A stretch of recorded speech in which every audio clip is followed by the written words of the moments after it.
how Musa alayhi salam got married. Now, there is no other prophet in the Quran about whom we get the story of how they got married, except Musa alayhi salam. That's it. It's the only prophet. And every story in the Quran has purpose, divine purpose. Allah selectively chose these stories for our guidance. So of all the stories, like there are marriages happening every day, and there are, hundreds of thousands of prophets in history, and several dozen of them have been mentioned in the Quran, and none of their marriages are talked about in the way that the marriage of Musa alayhi salam is talked about. So the wisdom in that is that we should be seeking wisdom about marriage itself from this story. Allah did not just tell us these stories in vain, or not just for interesting facts, but every part of the story gives us some principles, gives us some guidance. And in these next less than 20 minutes, I'm going to share with you some parts of that story and some things we might be able to learn from that story. The first thing to note is that it's a very unusual marriage. What makes it unusual? Musa alayhi salam accidentally, he was trying to stop a police officer from hurting someone, and he got in the middle of the fight and he threw a punch a little too hard, and the police officer died. And I'm fast forwarding, now he is wanted for murder in Egypt. So he's considered a criminal, and the order given to the police is shoot on sight. They're not interested in arresting Musa alayhi salam.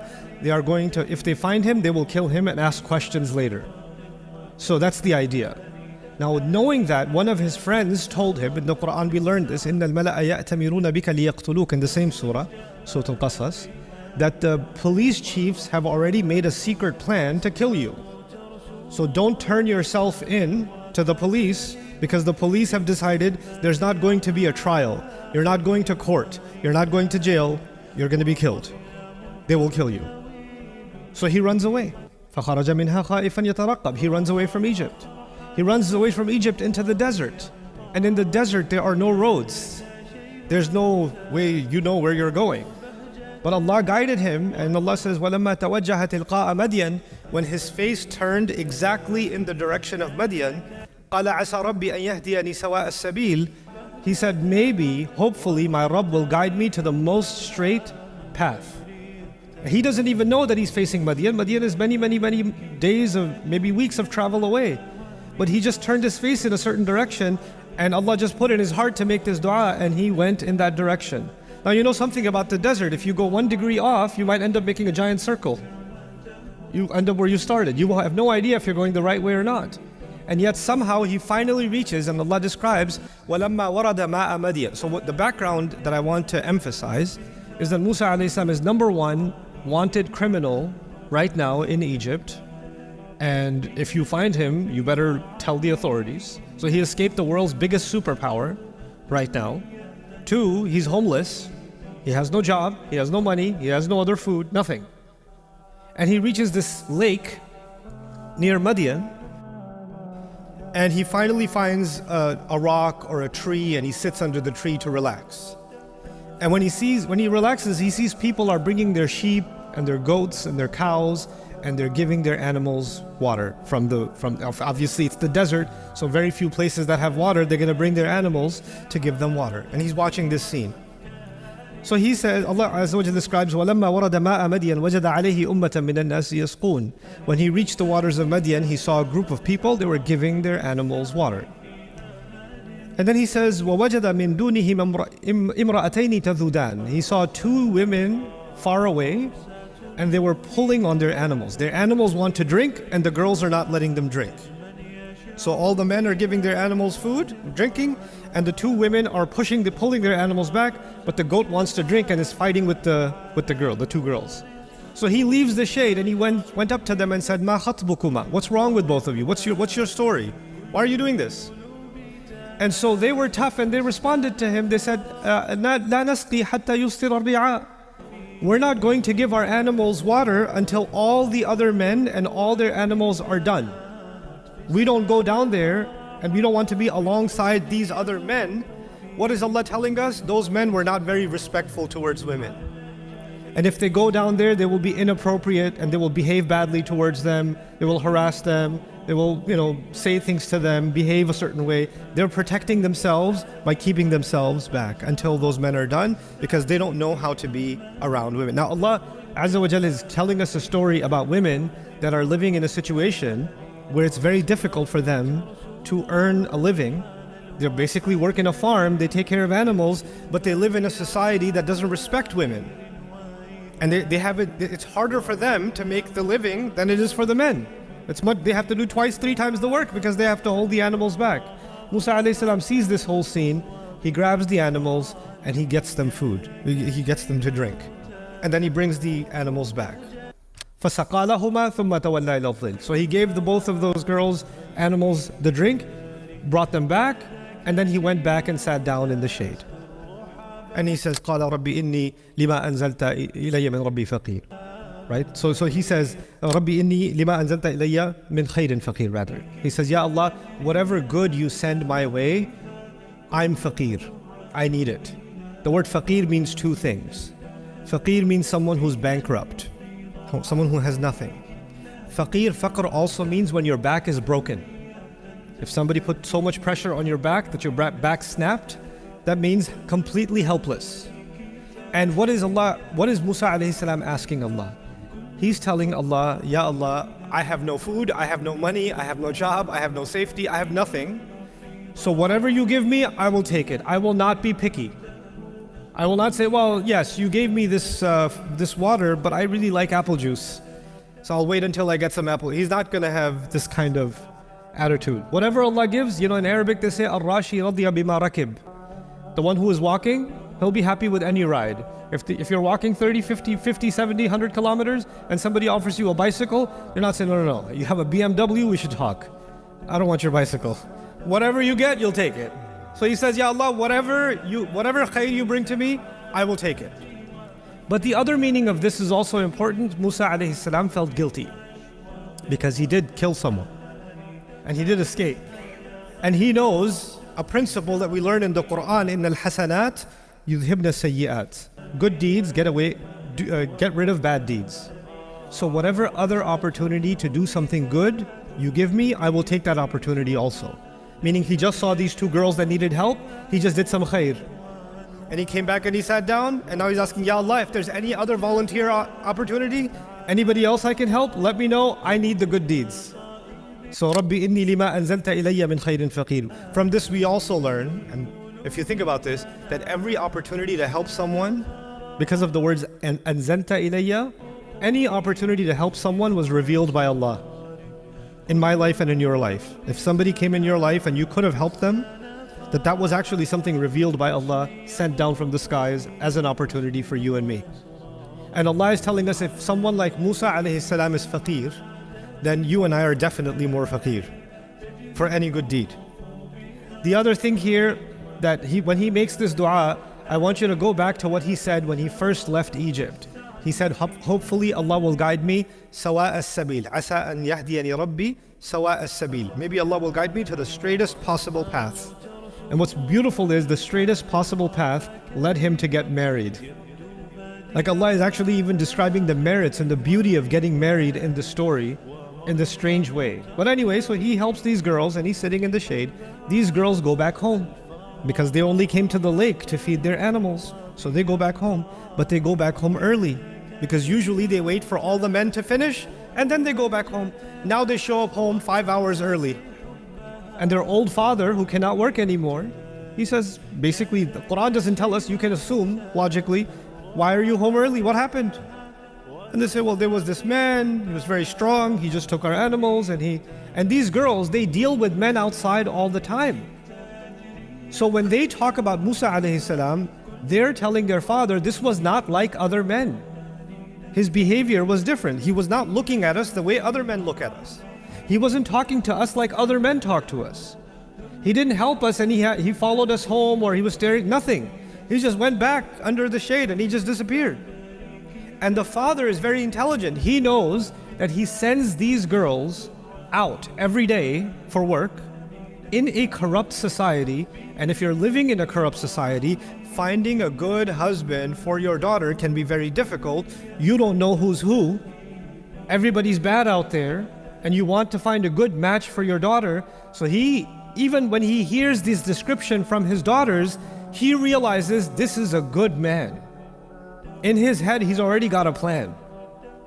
And the father understands his daughter. So the way she's talking about him, he can tell she liked his character also.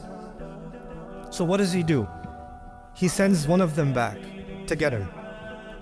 Now, if I'm a father and I have 2 daughters and I'm going to go get a man, it's safer to send 2 daughters. Doesn't it make sense? Send both girls. But we find in the Quran, فَجَاءَتْ إِحْدَاهُمَا تَمْشِي عَلَى اسْتِحْيَاءٍ.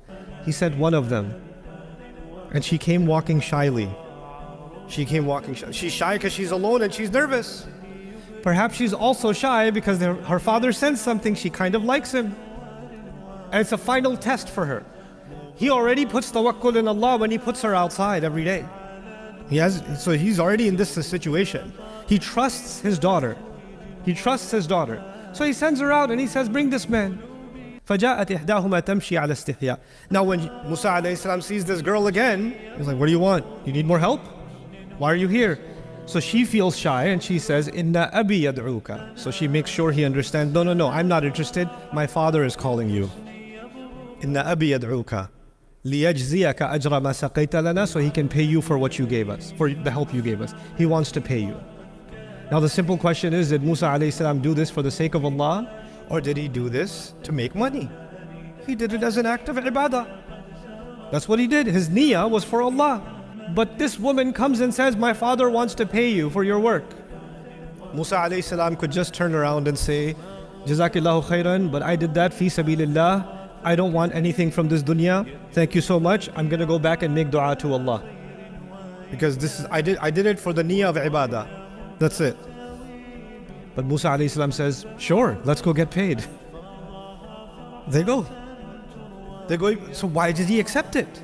Why? Because Allah is teaching us how to understand dua. When Musa alayhi salam said to Allah, Ya Allah, whatever good you send my way, my back is broken, I will not be picky. And when this woman comes and says, my father would like to pay you, he understands Allah just answered his dua. He doesn't need to be more picky. He doesn't need to be more Islamic than Islam. Not saying this is for the sake of Allah, I don't want anything dunya. Yes, I need dunya, I just asked Allah for some dunya. So he goes. And when he goes to the father, he tells the father asks him, what are you doing here, young man? I've never seen you before. They have a conversation. And the 2 girls are also listening from the side. And he says, فَلَمَّا جَاءَهُ وَقَصَّ عَلَيْهِ الْقَصَصِ. When he came to him, he told him the whole story. What's the whole story? I was born in Egypt. I was raised in the palace. I accidentally killed someone. I'm wanted for murder. I escaped the country. I'm a fugitive. I'm an illegal alien. I don't have a visa here. I don't have any citizenship here. I have no job here. I have no money. I am bankrupt. And here I am. So now the father knows that this young man, he's a good guy. He's a good young man. He's honest. But the world's biggest military wants to kill him, and he's homeless, and he's bankrupt, and all of this, and the girl calls the father. The girl says, Ya abati istajirhu. Dad, I love you. Give him a job. Dad, give him the girl says to the father, give him a job. The father understood, if he gives him a job, there are 2 young girls in the house, and this young man in the house. You can't give him a job. This doesn't work. So she is speaking kinaya. She's speaking indirectly. Give him a job means, can you marry me to him? I know other men outside. They're not good like this man. I like this man. I like him enough. I trust him enough that he can work in this house. Remember, they don't even trust men enough that they can go to the same lake. Remember that? But she trusts this man enough that he can work in this house. And she says it to her father, we can hire him. He can work for us. The father understood the girl.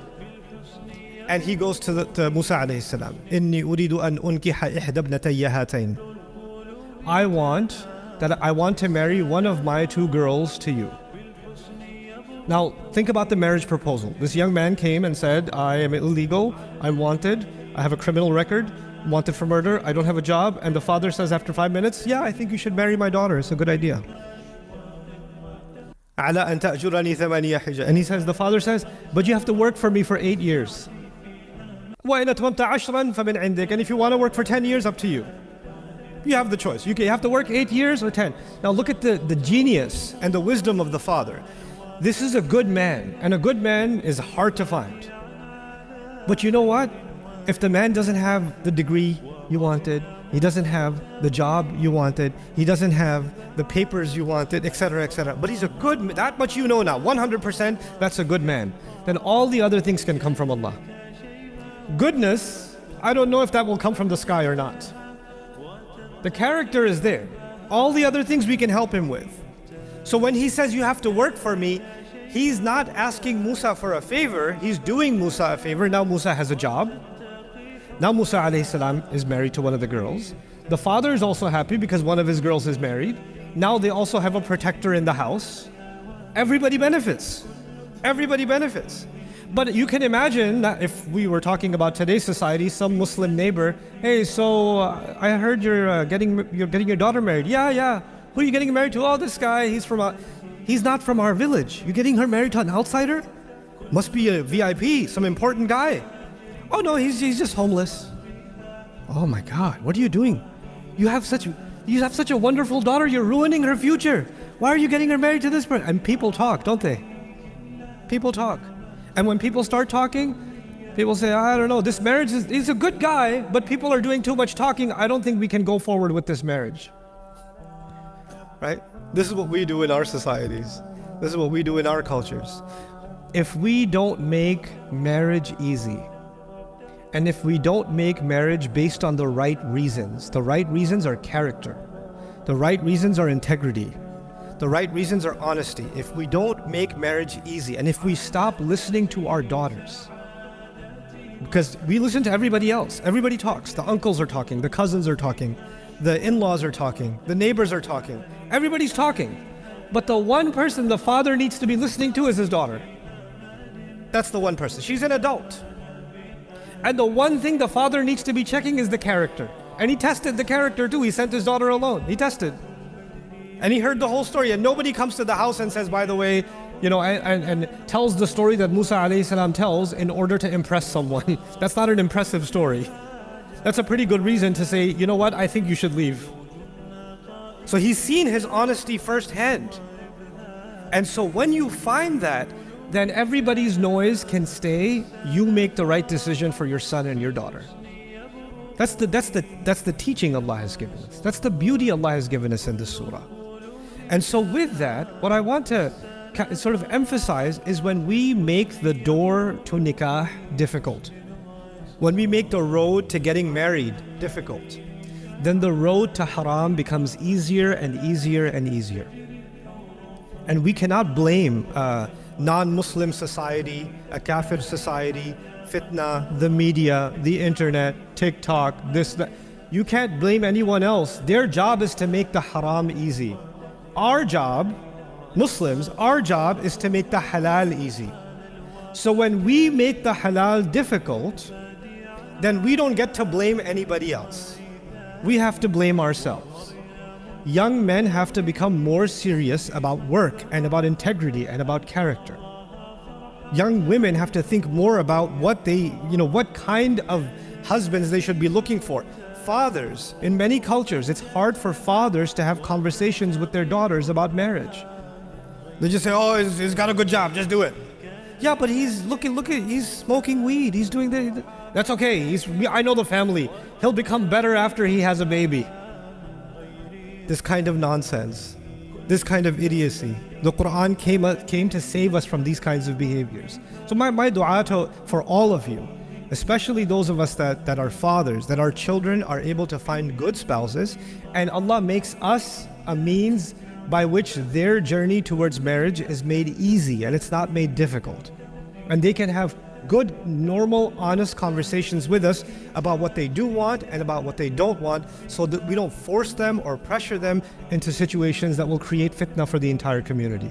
بارك الله لي ولكم في القرآن الحكيم ونفعني وإياكم بالآيات والذكر الحكيم.